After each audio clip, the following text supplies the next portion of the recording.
Greetings and welcome to the Limitless Mind Podcast. I am your host, Travis Magus, and here with your host, Apollo Soul. Lovely to be back yet again. Today we're going to talk about beliefs. Beliefs, the one thing that everyone has that's the same but different.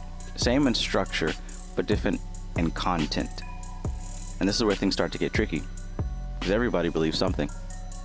We believe things in every category, about ourselves, about the world, about other people, about our future, about our past. Our entire experience is structured around our beliefs. The archons, demiurge. Evil people, good people. Yeah. Politics, religion. History, science. Oh.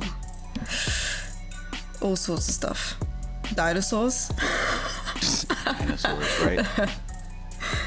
You know, and geez Louise, some beliefs are so hard and so crystallized, so calcified, that to even question them will cause people to ridicule you or look at you negatively, right? Mm-hmm. Like if I were to pose the concept that maybe dinosaurs never existed, immediately you have resistance, right? Right. Or about other things like flat earth. Uh-oh. Talking about flat earth, immediately people have a knee-jerk response. I mean, hell, even about the COVID vaccines, right? With all the God. recent scandals with that. That was a very controversial topic. So let's just look at what's happening here. Like, it's my deep understanding from not only study but also practice and observation that human beings are emotional creatures. We're not logical, right? And this is very true. We think we're logical, but what actually happens is that we have an emotional response and we wrap it in a thin layer of logic just to convince ourselves that we're correct. And just like what you said with the COVID vaccine or flat earth or dinosaurs, or if anything that is tightly believed is questioned, there's an immediate emotional response. That's what that resistance is. And because it happens so quickly and it's so intense, we don't even think twice about it. Right. It's kind of like the protection of the ego, because you're identifying with these beliefs so hard to the point of where they're like an extension of you. So if anybody challenges those beliefs, it's like they're challenging you at your very core. So you just get defensive straight away. Yeah, that's a good point. That's a good point. We identify with these beliefs so tightly and so closely that we believe that they are us. Like you said, an extension of ourselves. And that's where things get kind of slippery, because beliefs are not solid. No matter how deeply we believe anything, our beliefs are not truth. They're just beliefs. They're based on experience and our views of the world mainly. At best, right? At worst, they're just based on the fact that somebody that we like told us that thing. That's true as well. Well, the worst is when, like somebody will tell you something and then you just believe it and you don't research it and come to your own independent conclusion. And you say that's the worst, but that's also the most common. Most people and their beliefs, they just picked it up from people around them. Yeah. I don't know how people can live like that. I mean, you know, we do, because we were there at one point, just it was a very long time ago. That's true. I think the difference is we learned that we don't have to rest on the beliefs that were given to us. Most people don't know that they have the option to believe differently than what they've been told. True. That's again because people identify with the physical, what they see around them and their senses. They don't think about another perspective or another point of view. It hurts too much. It hurts to think about another perspective. It hurts to think that you are wrong. Okay, there we go. It hurts to think that you are wrong. So people would rather live a lie than to consider the possibility that they are incorrect. I mean, from, again, my beliefs and perspective, from experiences, yeah, I would say that's true, especially in society. Like, you see it all the time. People get so butthurt just on the concept that, their belief is challenged, or it could even possibly wrong. And it's so easy for people like us who are used to doing our own research and finding our own examples, not just to back up what we believe, but to look and test to see if what we believe is incorrect, right? I don't know about you, but I'm open to the idea that I might be wrong about something. Yeah, me too. But for those of us who live that way, it's easy to see someone who has a weak mental constitution, and it's easy for us to judge them, right? But when we talk about compassion, which I believe that compassion is necessary for inner development, not just being nice to people, but I see compassion as understanding, right? If you have a dog that lives in your house and it shits on the carpet, you're not going to kill the dog. You have an understanding that it's an animal with limited understanding of reality, so you act accordingly, right? Yeah. Been there, done that, but with a cat. With a cat or two. Yeah. I think you did it with a dog before too. Yeah, I did it with a dog and a brand new rug. That sucked, but yeah, you do show compassion, and you understand that, you know, with animals and humans, there can be sometimes a limited understanding. You separated animals and humans. Look, come on now. Some people have feelings. We have to respect that. You don't want to start calling them animals from the get-go. That's a belief that we have to respect that, right? Well, you wrote about compassion, so you know. You can't just be going around saying people are dogs. Oh. And that's my belief, right? It's my belief that human beings are, or what we call humanity, is very close to the rest of the animal kingdom. We separate ourselves, and I think most of that separation is due to ego. But in truth, that idealized version of a human that we think we are is a fantasy. It's a belief. Because if you just mingle with other people, you know that a major part of our behavior is animalistic. Yes, it's true. I mean, we're all driven by sex, survival, right? Coming out on top. And humans think that, you know, this is peak evolution. We have all this technology, you know, all these different concepts. We're smarter than we used to be. But I mean, in what book was it from? By Her School of Yoga, where I think it was it Tatwashuri, that the author mentioned that this is just like the very beginning of the birth of the human race. We haven't even reached the superhuman level. Right.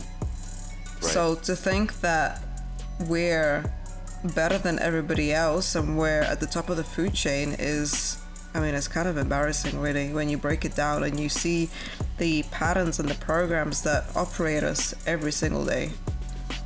Yes, very much so. And again, this is what I wanted to bring to the forefront in this episode about belief and illusion. Not just the faulty, frail structure of beliefs, but also the fact that everyone lives in their own distorted illusion. We think that we're so advanced because we have iPhones and spaceships and cars that drive themselves.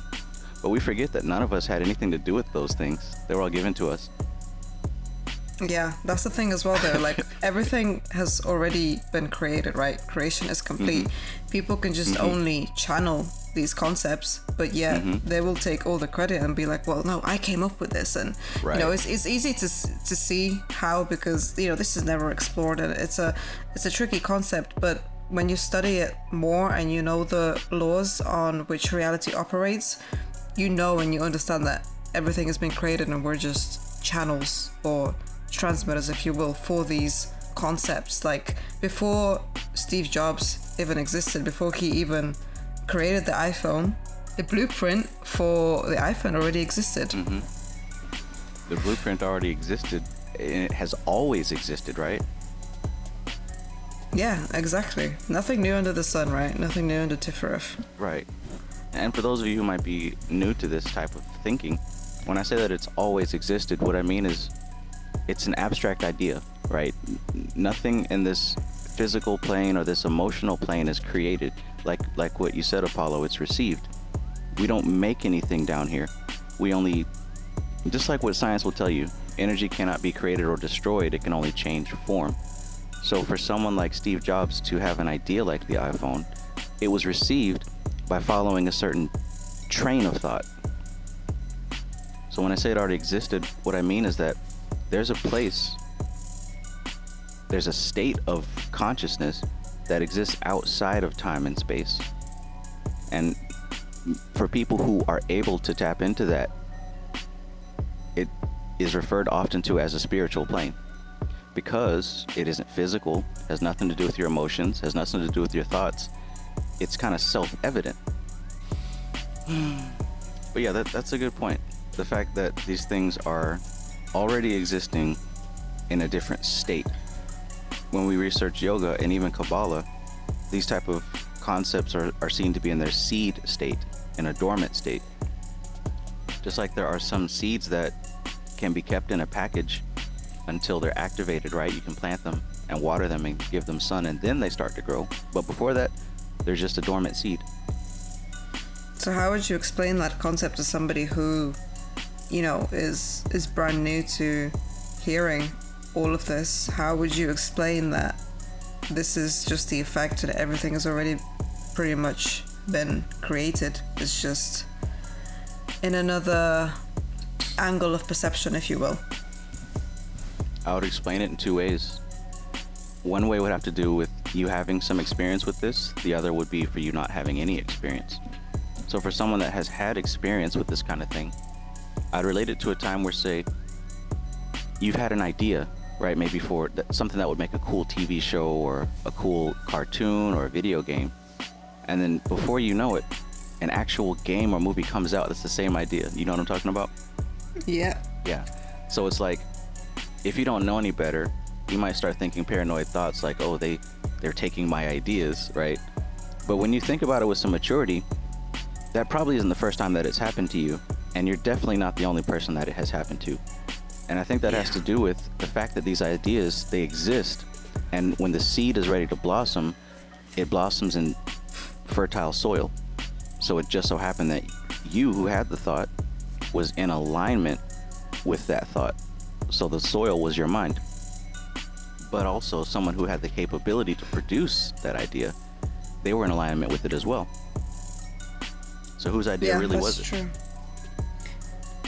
I mean, it's nobody's really. It already existed. But as soon as you said that, like, I had a memory of when I was a kid, and I would be jumping from like sofa to sofa in my living room, thinking that the floor is lava.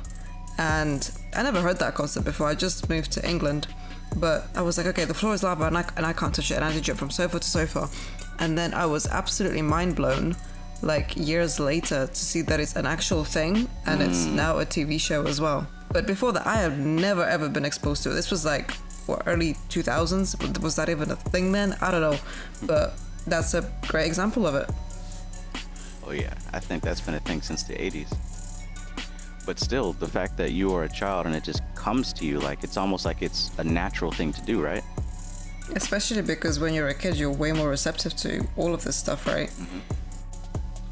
Even if we look back into the days before television and like the early days of radio, there was a phenomena that happened, at least in black culture in America, where there would be like a popular dance or something like that, and they'd be doing it on the East Coast, and lo and behold, that same dance would be popular on the West Coast. This didn't happen just once, but it would happen repeatedly, constantly.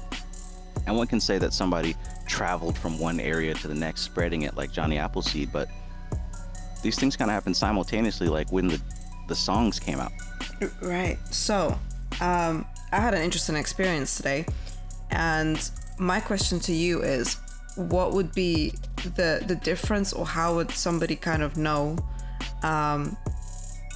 the difference between this, right, a shared thought, a shared concept, nothing new under the sun, versus personal symbolism? So that's where, like, you know, your higher self is communicating to you through certain symbols or songs or, you know, cars, objects, whatever, and you're seeing it in day-to-day life. So from one angle, there's a huge difference. From another angle, there isn't a difference. And from that angle, Juicy. we could argue that this higher self that you're staking claim to, just like we stake claim to these ideas, I came up with this. Who's to say that this higher self is just your higher self? For something to be so vast and wide, maybe, just maybe, you're a part of a bigger body, which is why. Do you mean the source? A source, possibly. Ooh. Because we can jump to conclusions and say that, yeah, there's one overarching soul for all of humanity and all the planet. But before we reach that stage, looking at how this is structured, we could see that there would be higher selves for collective groups. Interesting. I always saw it as yourself and this body, and then your higher self, which is more receptive to, you know, the etheric plane, the astral plane, and then the overarching source, like way above the creator, if you will. And that would be correct. Give or take a few levels in between, but you'd be correct. The only thing that I'm insinuating here is that you're not the only one with access to that higher self. It isn't just for you. Of course. For all we know, there's a very interesting book. It's called Matrix 4 by Val Valerian. And right there on the cover of that book, you'll see what looks like a cosmic jellyfish. And basically that kind of represents this higher self, this astral body. And it exists in the fourth dimension. And this is all illustrated on the cover. If you Google it, you'll see what I'm talking about. The gold. I'm trying to Google it now. It's the gold book, the original gold book. But those tentacles reach down into the physical plane, and each one of them are attached to a different human being. A Chinese woman, an African man, a Mexican dude, a person from like the 1600s, the 1500s. And I think what it's really implying is that this higher self, existing outside of time, is influencing, if not completely controlling, different incarnations throughout life on Earth. I googled it and I'm getting like, oh wait, I've found it now. It's number 5. It's Matrix 5. I think so. That's where the jellyfish are connecting to the people. Number 3 is creepy. It's got like these weird aliens and American presidents and swastikas on it. Yeah, don't. This looks interesting. Don't read that book because it will really send you on some kind of rabbit hole. Don't even say that, because I will absolutely read the book. Well, I'm here talking to you because somebody told me not to read a book. I'm not even joking. Like, geez, I was following this girl on YouTube, and she was like predicting, you know, astrological forecasts and whatever. And it never like panned out for me, her predictions. But I was just listening to her as a background, and she did a flat tour once, and she showed off her bookshelf. So I was like, okay, like this is interesting. And then, you know, it was just very vanilla stuff until she got to one book and she was like, I will never ever use this book. Like, this book is dangerous and I would not recommend, you know, for anybody here to have it. I just have it for reference. Do not buy this book. So, of course, because somebody told me not to do something, I will absolutely go do it. And I Amazon Primed it. It came the next day. I was so excited. I mean, for some of us in the community will know it was the lesser and greater keys of Solomon. So it came, and I mean, some of the requirements for it were absolutely ridiculous, like leopard print skin or something. I was like, okay, screw this, but this is a cool concept. And then I ended up searching the Goetia on YouTube, and lo and behold, who popped up? Travis Magus. Oh wow. Yeah. We're here having this conversation because somebody told me to not buy a book. Like 4 years ago. And you know what? That does kind of tie back into what we're talking about. So I mentioned that there were 2 ways that I would explain this concept of a seed thought. And the first way I explained it is having an idea, but then seeing someone else have the same idea and actually doing something with it. Or vice versa. Sometimes I'll create something and someone will be like, yo, I had that same thought, right? I mean, I make posts every single day, and every single day somebody different says, wow, I was thinking that today or yesterday or whatever. Maybe it's because it's like the concept of this thoughts, this seed is being transmitted, and whoever is receptive enough to pick up on it and take action, then that's how it comes about. And maybe that was the intention all along. Yes, I believe in that. Because it can't just be thought, right? It needs to be action at the same time. Right, so you just being receptive, that's one stage. Bravo, congratulations. Really, anybody could do that. But like you said, it's the taking action part is what will actually cement it and cause it to manifest, right? We talked about how manifestation is about alignment. Well, that's true. It's about alignment, not just in the mental, but also in the physical. Are you making moves that are in alignment with what you're trying to manifest?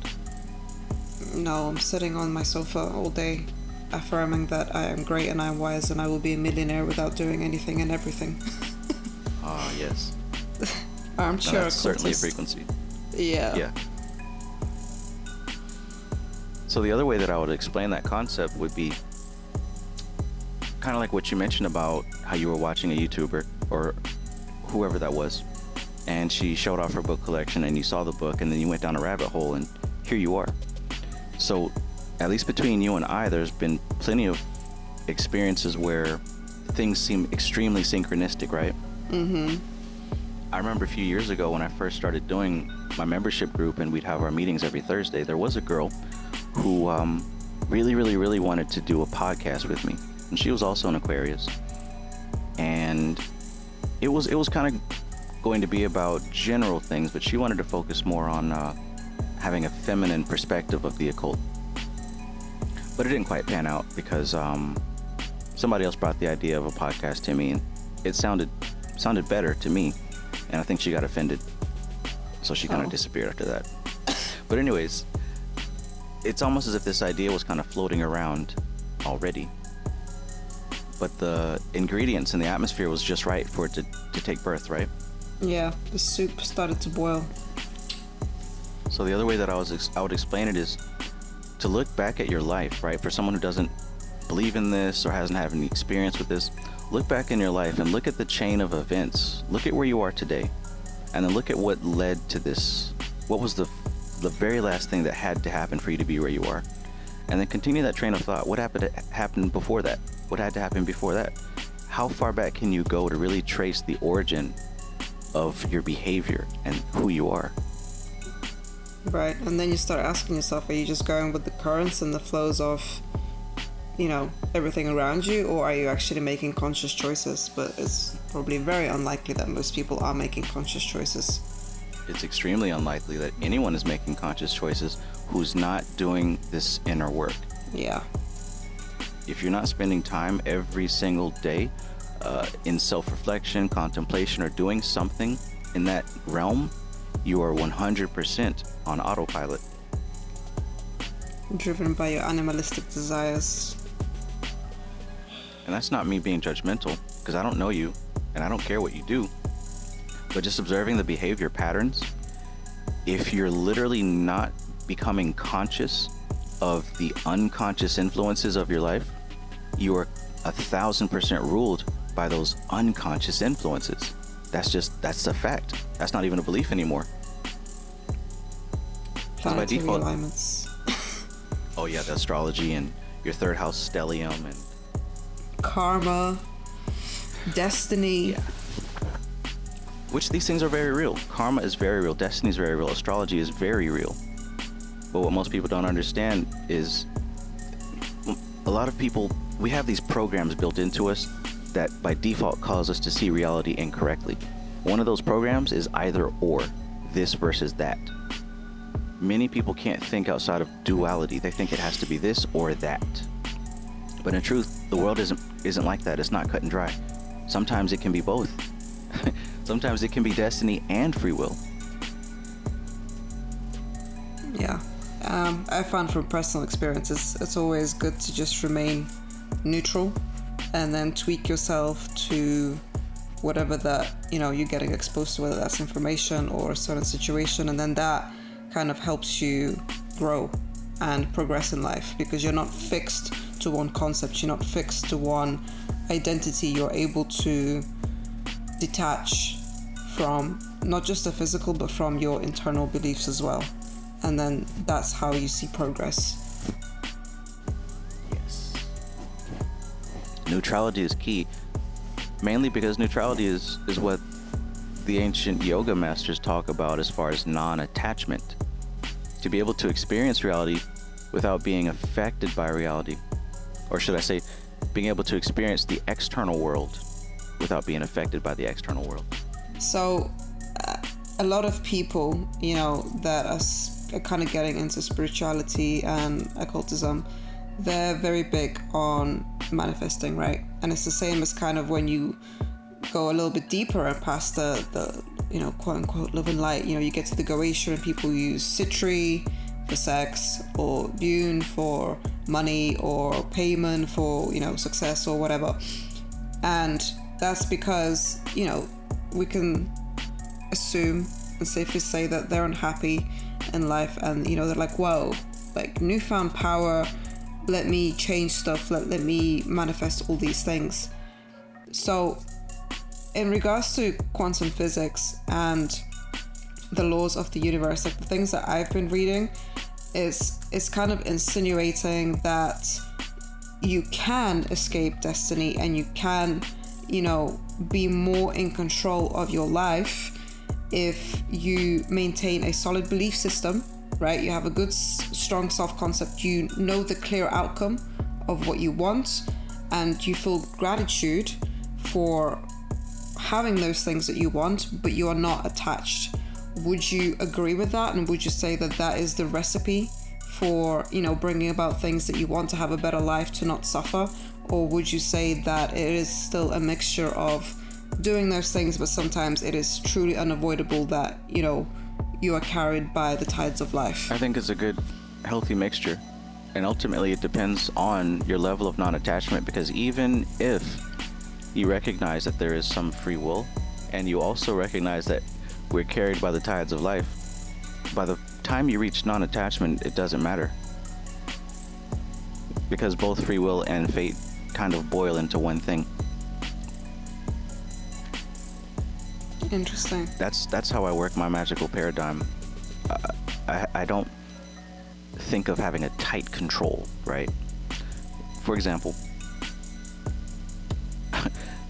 I just did a ritual involving Andras, and for a little while I started to feel a bit bad, but then I realized I'm not creating or destroying anything. I'm only a facilitator of energy, right? And my cousin told me just last night he heard an owl hooting very loudly in the backyard, which tells me energy arrives and leaves on its own accord.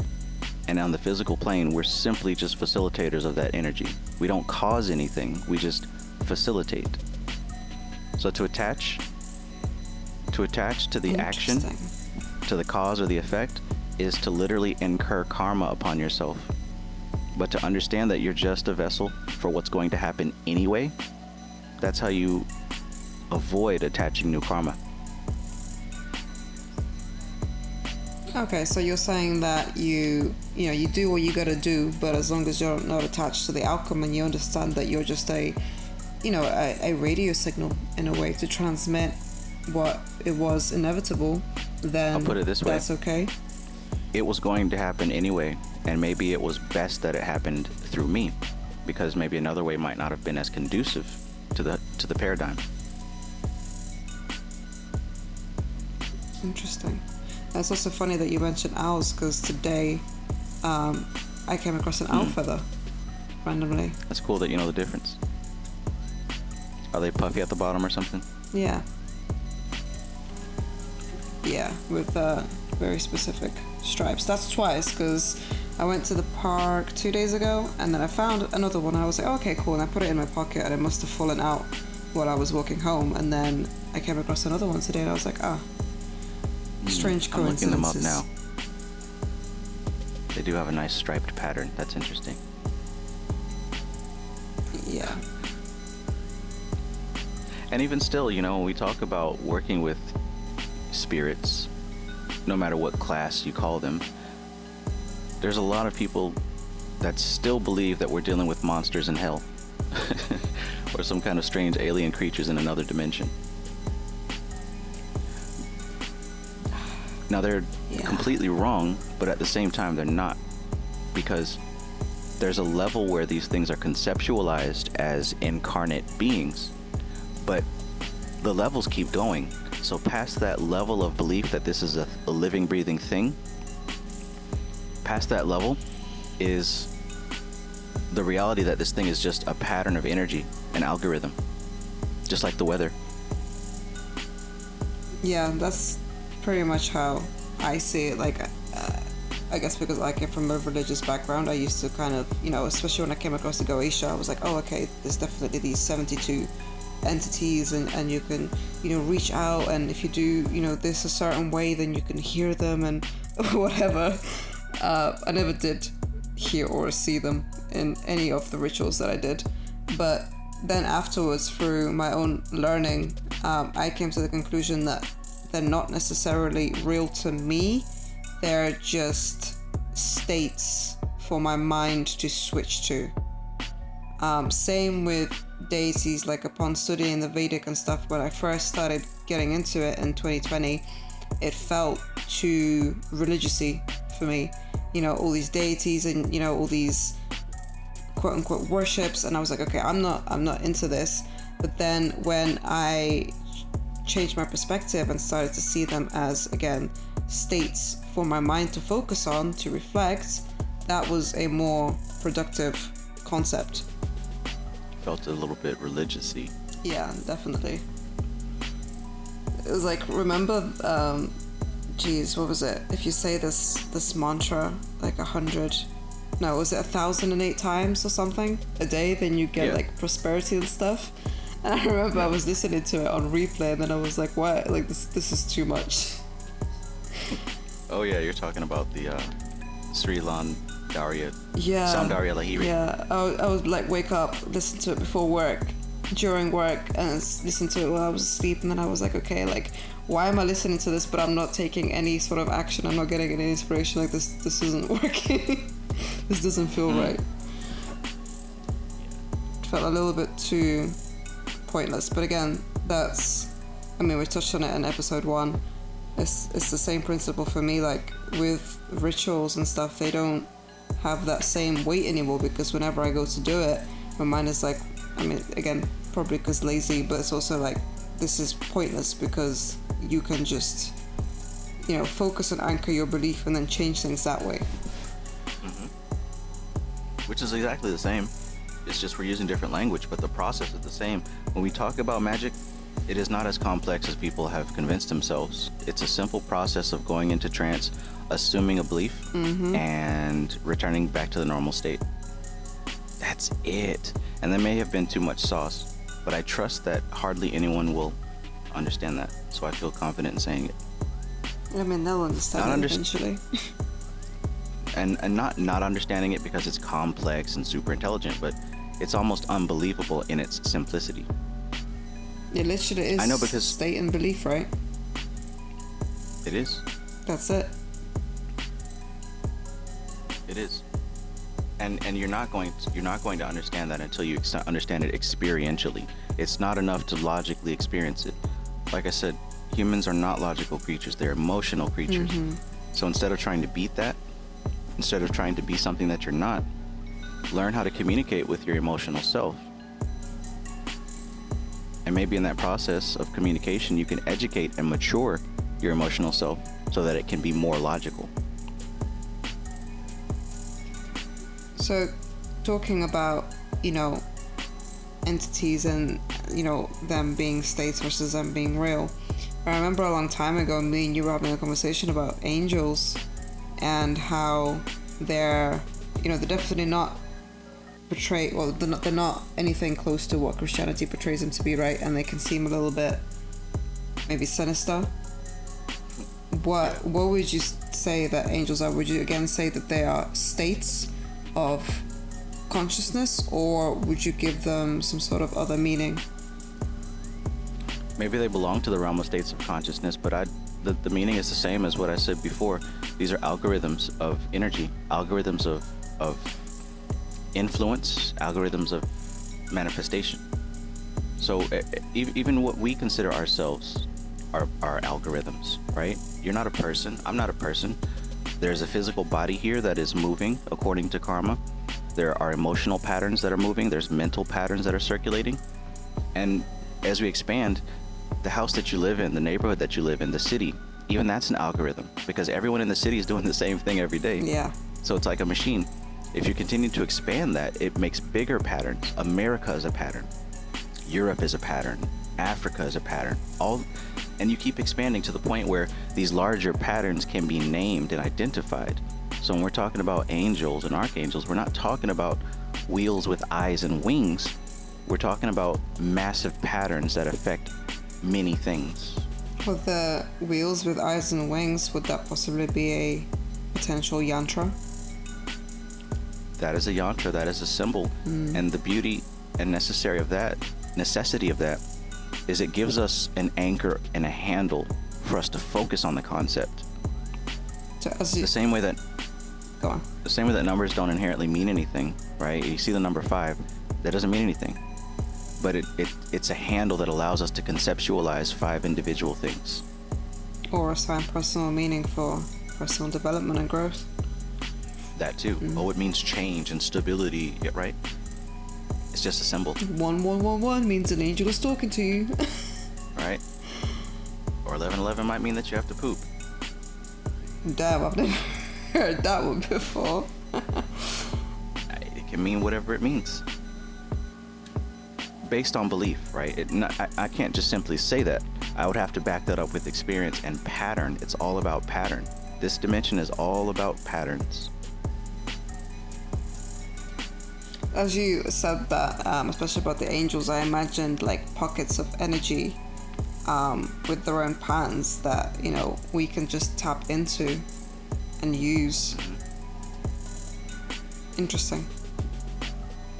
And you would be describing it exactly how I see it when you say that. Pockets of energy that we can tap into and we can use. That's what magic is. Oh, it's crazy. Like, you don't even need to be on drugs for this. Like, my mind is just seeing all these concepts and reality, but it's so hard to put it into words because you really have to just feel it and identify with it to understand the true nature of existence. And people will think like you're crazy for this, and that's fine, that's cool, but it's like, man, I can't remember the dude's name, and I'm pretty sure I mentioned him in the previous episode on Instagram, where he was like, once you wear the glasses of true reality, you can never take them off. And that's exactly how it is for me. Like, I see patterns, I see the way everything is connected in reality, especially in the physical plane, and it kind of like blows my mind that this is it, and people are so unaware and so oblivious to it. Indeed. And also, you're absolutely right. You don't have to be high to have your mind blown. I happen to have that effect on people, but I can't take credit for it. It's the algorithm and the pattern, right? Like you said, most people, they don't even swim in these waters, right? So if you take someone who swims in the waters of the autopilot animal and you cast them into something that is much deeper, the only choice is to sink or swim, right? Mm-hmm. And if you don't have any swim in you, if you don't have any swim in your constitution, you're going to sink unless you can find your way back to the shallow end of the pool. Okay, so if everything, at least in this realm, is an algorithm, and would you say our minds are algorithms as well? Goodness gracious. They are... Okay, what we call the mind is an algorithm as well. And it is special because it's a sentient algorithm. And I had to distinguish that because there are insentient algorithms. And those would be more like what we consider these angels or demons or spirits. So the mind, what makes it so special is that it has the potential to reach limits that are inhuman. Does that make sense? Yeah. So while most human minds are used for steering an animal body to satisfy its pleasures, the human mind also has the potential to reach godlike status. And when I say godlike status, I mean having the capacity to facilitate change at a very high level. And this kind of ties back to what we were saying about the fact that people think that we're so advanced because we have technology. But my statement was, none of y'all came up with any of this. It took specific minds that reached a high level that came up with these inventions, right? Mm-hmm. Your Elon Musks and your Jeff Bezos and your Mark Zuckerberg and anyone whose actions have changed the world, these are people whose minds have been elevated to godlike status. Based on the effect, right? Not based on my opinion of them. Mm-hmm. I don't give a rat's ass about the human. But based on the effect that their actions and their thoughts have taken, they've literally transformed the world. Right. Now, if that's not godlike power, I don't know what else is. Well, arguably, they've kind of built this religious type of following around them anyway, right? Because they have these, quote-unquote cults, followers that, think that they can do no wrong, especially around Elon Musk, right? And that kind of mirrors it even more. They have literally become an icon. And I don't care how it happened. The fact is that it happened. When I like to look at things and dissect them, I try to separate context and content. To me, content is borderline useless.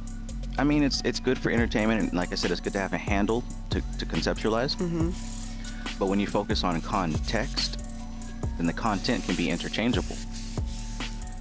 So what we can see as far as a context between all of those people that I named and many others is like what you said, they have a cult following, which translates to they have massive influence on other people's minds.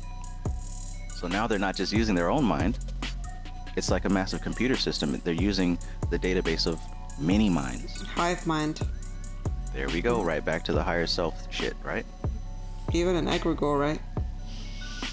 Mm-hmm. So we kind of come back full circle. As we always do. Because everything links up together. It's an algorithm, it's a pattern. So what I wanted to ask you was, if again the mind is, in a way, an algorithm to an extent, what happens to the mind after death, after, the soul leaves the physical body? Does it split due to the nature of it? What's very difficult for us to realize is that we are not one thing. We're multiple things stacked on top of itself. So that means that there's multiple algorithms at play that allow for this experience to occur. So you have your physical body, which in itself is an algorithm with many algorithms in it. There's an algorithm that runs your heart rate. There's an algorithm that runs all the chemicals flowing through your muscles and your veins. There's an algorithm for your breath, blinking, sex drive, hunger, etc. Now, these algorithms are fueled by something physical. They're fueled by, prana and the food that you eat. So, of course, they're limited by default. They can't exist without the prana flowing through them. So when that prana stops, of course, those algorithms cease.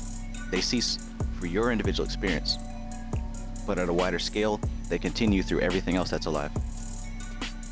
Now, as far as like emotions, because that's the next level up, the emotional body, these things exist in their own emotional plane. And once we let go of them, when the body dies, they're kind of spread back out to where they belong. So there's like a pocket algorithm for fear, a pocket algorithm for sadness, a pocket algorithm for feeling bliss, right? Confident and all that other stuff. Everything goes back to where it belongs.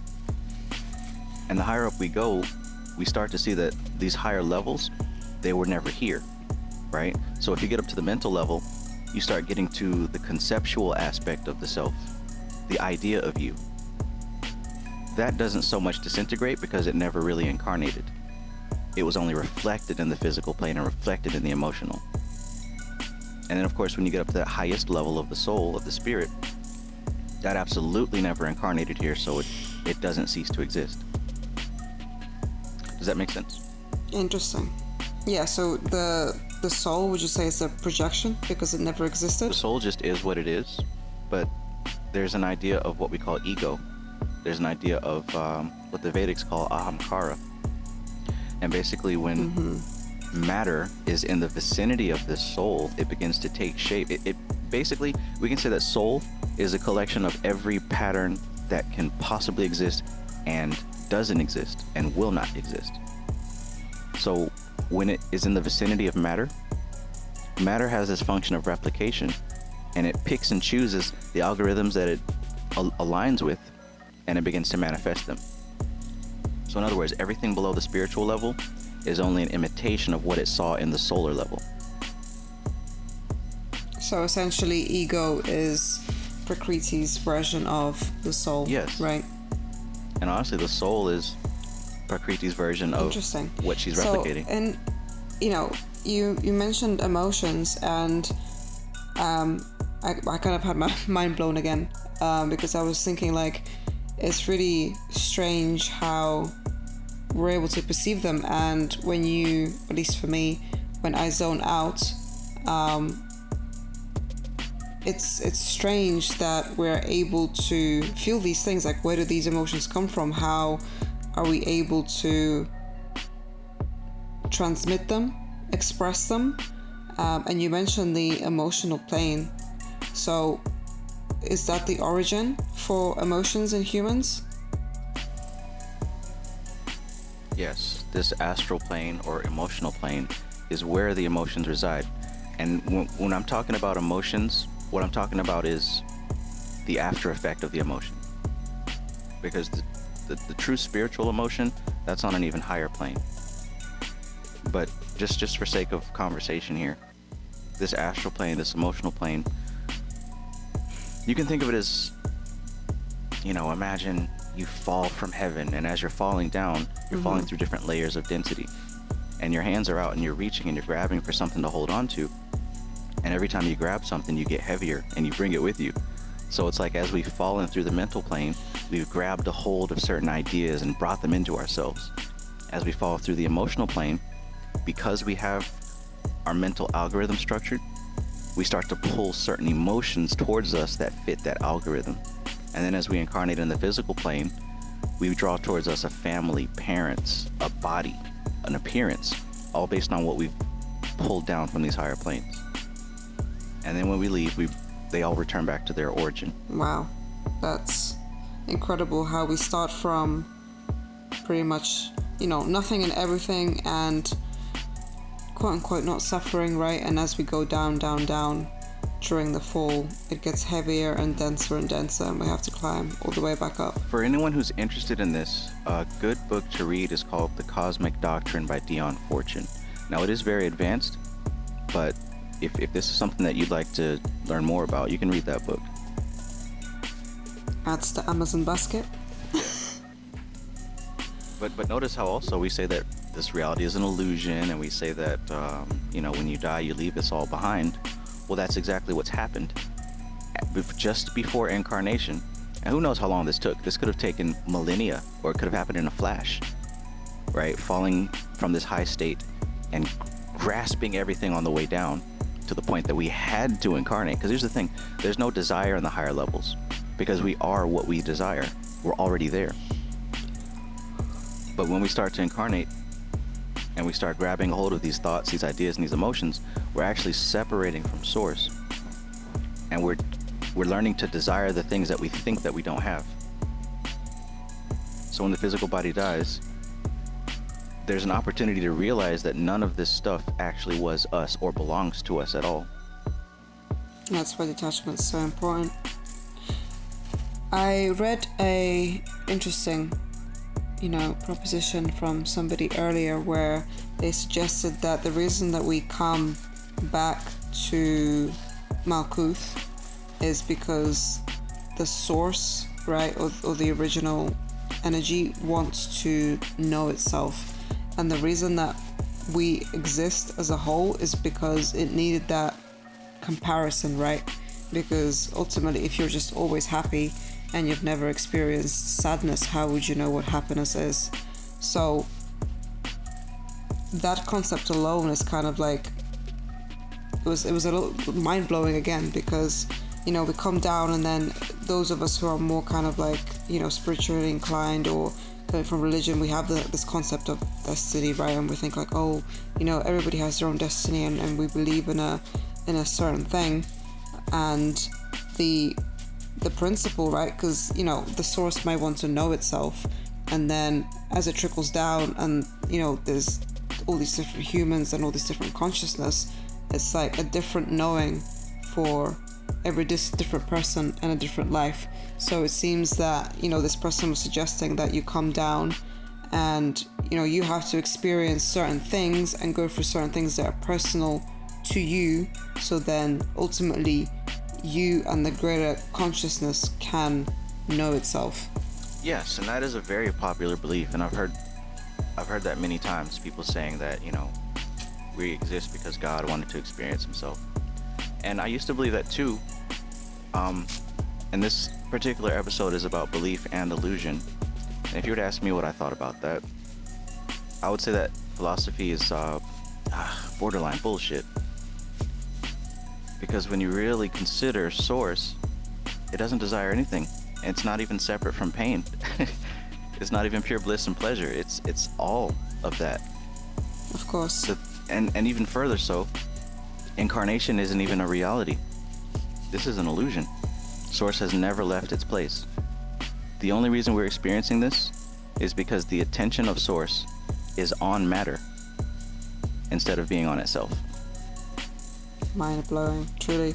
But you could say that philosophy is bullshit because, again, it comes from human perception. Same as how most religions, right, especially Christianity, they say that God is, you know, perfect, all loving, all powerful, but then they attach human qualities to that same deity, not realizing that that completely, you know, disregards the all encompassing qualities that they've attached earlier. And that's again because they're thinking about a higher concept from the human mind, because most people cannot grasp anything, you know, above emotions. Right.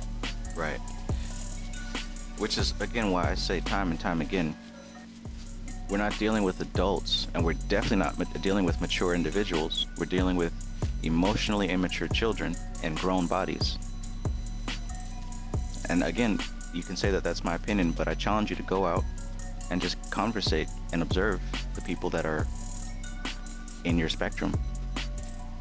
So for someone to be an emotionally immature grown child, they're not going to see reality clearly. They're going to see it based on their own personal hang-ups, including God. Like you said, we're going to assign human qualities to something that is literally the opposite of a human. That's how humans work. Right. Everything is emotional. It's even down to attaching yourself to something that isn't even you. For example, you know, you look at football teams or soccer teams or God, you know, any sports team, and I hate that shit. I don't like it, but you always hear people like, you know, the fans, we scored, we won, we did this, and it's like, you were sat drinking beer watching, you know, these guys do the hard work, and you say we? I don't get it. So human, right? Yeah. We are going to the championship. We just got the trophy. We got the ring. No, you got to go to work tomorrow. That's what we got. You got to go argue with your spouse. And you got to go put your kids to bed. Right. Take them to school. You got to fight that depression because you think that there's a we, not understanding what me is. But see, that's the irony, right? People see themselves as separate, but when it's right, they identify themselves as we, because ultimately, you know, the higher self wants to have that oneness, right? And because we share a consciousness, collective consciousness, we all come from the same thing, the soul desires for that connection. But it's very interesting to say, or to observe rather, that, you know, a lot of the times people will see themselves as separate, or they will separate themselves from issues, you know, taking responsibility, things like that. But when it comes to self-serving or pride or ego, they will happily identify, just like, you know, most people will identify with their winning sports team. That's a good analogy. We. What is we? We gotta. Do we? I don't remember what book it was in. I think it's a book that we both read, but that's another true statement. Just like we're emotional creatures, not logical creatures, another true statement is when things are going right, we want the credit. When things go wrong, it's somebody else's fault. Imagine how much more enriching and progressive the human race right now would be if we could all just admit to our mistakes. I think at that point, if we reach that level, we wouldn't be considered human anymore. Superhuman. They say to err is human, to forgive is divine. Yet, who amongst you understands what forgiveness is about? Oh, he's dropping Bible quotes. Man. The oldest grimoire. Right. Everybody has these grudges that they're holding on to, and people admit it. They know that, oh, I understand that I'm holding this grudge, but I just don't feel right until I get revenge, or I don't feel right. Notice you're saying I don't feel right, but do you realize that you are in control of what you feel? So you're choosing, like what does Lao Tzu say in I think it's in The Art of War, right? If you're angry at your enemy, that's the same thing as you making poison for your enemy and you drinking it. He's not drinking your anger. But the thing is, it physically manifests as well. Because, like, I used to, in a way, be like that. Like, if somebody would do me wrong, and that's because I had a very negative viewpoint of humanity and other people from previous experiences. And if somebody did me wrong, like, I wouldn't necessarily go out of my way to, do something physically bad, but I would, like, hold a grudge. Mm-hmm. And, science has proven that along with stress and constantly being negative is so bad for your body. It reflects physically on your health. So, you're out here holding this disdain for another person who probably doesn't give a crap. He doesn't even remember you, right? He's out here living his best life. Mm-hmm. And you're here, like, aging yourself, creating all these issues. Jeez Louise. I think it was David Snyder that said, a bored woman is a dangerous thing. A bored woman is a dangerous thing. And when you analyze that, it isn't so much about the superiority of a gender or even an inferiority of a gender, but how the algorithm of the female mind works. Exactly. Especially the mind of an emotionally immature female. Mm-hmm. But I mean, hell, we can say an emotionally immature individual, period. Well, they do say that women are more emotional. There we go. Wow. Okay, so this conversation can literally go on for another 2 hours full of hot gems. Mm-hmm. But I think to be fair to our audience, because some people have to catch the game because their team's going to the Super Bowl. Not judging. If you like the Super Bowl, then, good for you. It is what it is. You won't hear me judge anyone as far as good or bad. I only just explain things as I see them. I don't even consider anything good or bad. But Trav, good and bad doesn't exist. Exactly. That's why I don't even consider it. There's effective and there's ineffective, right? Well, how can you say that, though? There's kids dying every day, man. And you right. can say that good and bad doesn't exist? You crazy? That's right. And you and I will die one day. Everyone's going to die one day. So how can death be an evil thing? If you want to look at it that way, I can easily say that death is a good thing. Their energy is liberated. They don't have to suffer anymore. They don't have to catch the game. What about all the wars, Trav? All the rape? All the bad people in the world? It's all perspective. Is the rape bad to the rapist? Exactly. Is the war bad to the people who win the war? To the politicians who don't even fight but make the money off the war? Is it bad for them? Because they're getting rich. That's like my favorite concept to introduce to people, especially the people that I've just met and they start getting into like deep debates. Mm-hmm. It's truly interesting because like, well, how can you say that like bad exists and look at this and this and this, and it's truly just perspective. Literally. And the sooner you understand that, see, it's not that you're giving up or you're believing a fantasy. You're actually starting to see things clearly. Because in a neutral way. Right, in a neutral way. Each one of those perspectives is your attachment. I choose to refrain from attaching and just observing. Because I don't have to. You don't have to put your funky ass opinion on anything. You don't have to. I just feel. This is my truth. I just feel this way. Based on what? Based on what? I watched a video last night, a little clip, of this woman. She's like in this public beach, and she's just so butthurt, right? It's this Karen woman, and she sees a statue sitting on a bench, and it's like a devil. Half of the body is a devil, and the other half is, like conjoined twins, conjoined at the hip. Mm-hmm. Yeah. One half is a devil, one half is Christ, and they're That's sharing a cool an ice concept. cream.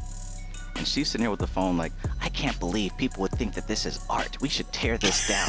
This is just disgusting. Do you think that people would get a fit? And it's like, you're so limited in your experience. Like, I don't even feel like you have the right to say anything. The accent was amazing, truly. I envisioned the person perfectly, just through the accent alone. You know what she looks like, 100%. Yeah. You see the ponytail and everything. Yeah. But these are the people we have who make rules, who vote, who manage companies, who manage your salary, right? If you have a job work for somebody, these are your bosses. You know what I'm saying? These are the human beings of the planet. So this is why it's so important to understand yourself, understand your emotions, and understand how we operate. Understand these patterns, because this is how you can keep yourself efficiently operating instead of getting lost in the sauce.